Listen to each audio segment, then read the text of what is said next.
Nothing is just black and white. Americans have not come up with any proof. It must be corroborated. Opinions and perspective. There's an old saying, you're guilty until proven rich. There are two sides to every argument. The real problem is that a decision has to be made, and it has to be done fast. With details and debate. These are not the answers to solving the problem. See those that are making the headlines. Discuss the news. Inside Story at this time on Al Jazeera.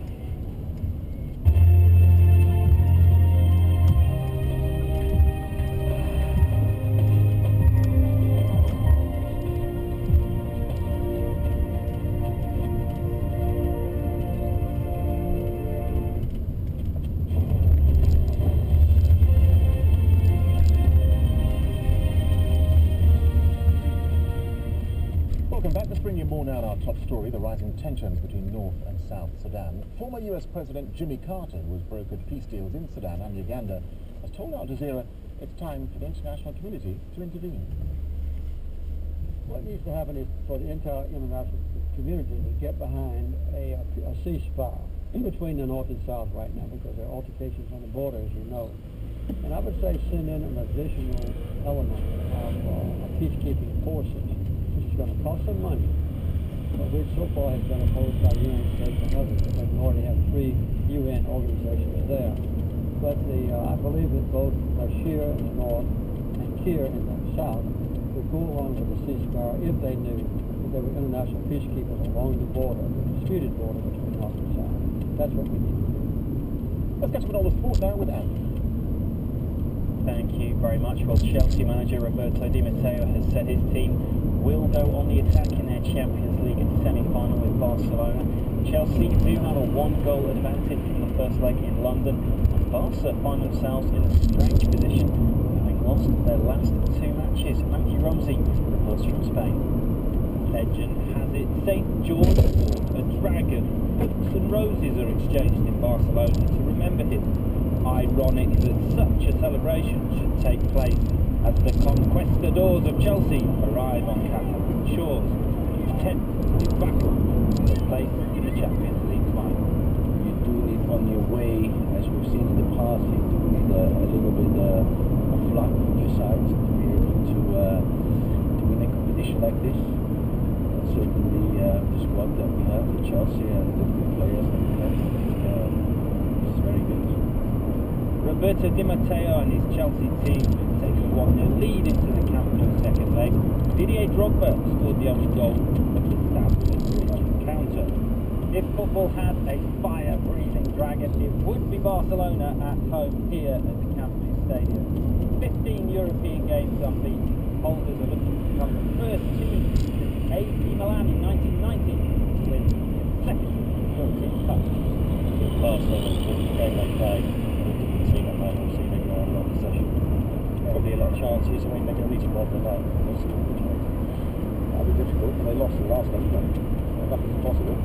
Hope springs eternal, and away goals are 2. If Chelsea put 1 in the net here, even Barcelona will find it hard to recover. It's always difficult when you play against players like Lampard, like Pogba, like this kind of players that they have a lot of games in their legs and they know what they are doing. Thanks to note, Pep Guardiola has never defeated Chelsea. Played 3, drawn 2, lost 1. And Lionel Messi has never scored against Chelsea in 7 attempts. Is that the Dragon's sweet spot? Matt Rumsey, Al Jazeera, Barcelona, Spain. Well, in the Spanish League, Malaga have lost ground on Valencia and an automatic Champions League place. That was after they were held to a 1-1 draw at Osasuna. Goalless in the first half here, and it was the home side who opened the scoring. Nino with the header for Osasuna.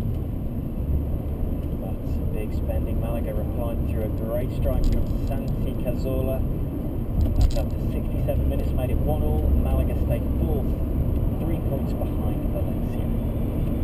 Arsenal striker Robin van Persie has been named England's Player of the Year by his fellow professionals. The Dutchman has scored 34 times in all competitions this season, as another 4 for his country. But Van Persie yet to agree an extension to his current contract that has just a year left to run. Tottenham's Kyle Walker. He picked up the Young Player of the Year award. There he is. FIFA President Sepp Blatter has repeated his concerns that Brazil is sliding behind schedule in its preparations for the next World Cup. Blatter is in Italy following a visit to the 2014 host nation. Brazil's organising committee is in the process of regrouping after previous boss Ricardo Teixeira stepped down following a series of corruption allegations. They have not followed exactly what they have promised to do. So now we have a lot of time to recuperate. This is the one side. It's not only the stadium, it's also the hotels, it's the roads, airports. Senegal have claimed the last spot at this year's Olympic football competition. They beat Oman in a playoff. This match played in Coventry, one of the host venues for the tournament, and Senegal made sure of their place with a 2-0 win. Brazil, Spain, Mexico and Team GB are the top seeds for this 16-team tournament. The group draw takes place at Wembley on Tuesday. No football will be played in Egypt for the rest of this season after the government cancelled the National Cup over security concerns. League games, well, they'd already been suspended following violence in Port Said in February when 74 fans were killed. The government has said matches won't resume now until after the end of the trial of those involved in this riot. Australia's cricketers are in a bit of trouble in the third test match against the West Indies. The Australians chose to bat first in Dominica, but local boy Shane Shillingfooter's led the Windies bowling effort with 4 wickets. Australia 212 for 7 at the close. London's Olympic organisers have promised they'll be working round the clock to catch out drug cheats at this year's Games. The laboratory that will be testing athletes has officially been declared ready by the World Anti-Doping Agency. More than 6,000 samples will be analysed during the Olympics and Paralympics, more than at any other Games, and the lab will be in operation 24 hours a day. The science behind it is getting better and better all the time. There's more resources going into it, so more athletes are tested. So I think we go into 2012 as confident as we can be that we will have a clean Games. Now, Kenya's Olympic marathon team will be named in a week's time. The East African country again dominant at the London Marathon on Sunday, and Kenya will be expecting to return with more gold from the English capital after those upcoming Games. Farah Ismail reports. The tiny town of Iten is perched on top of Kenya's Rift Valley. Population only 4,000, which makes it hard to believe this scenic little place is home to some of the world's best long-distance runners. Like Mary Kitani. She won the London Marathon for the 2nd time in a row, becoming the 3rd fastest female marathon runner of all time. In fact, Kenyan runners took 5 of the 6 podium places at the London event. Wilson Kipsang won the men's race.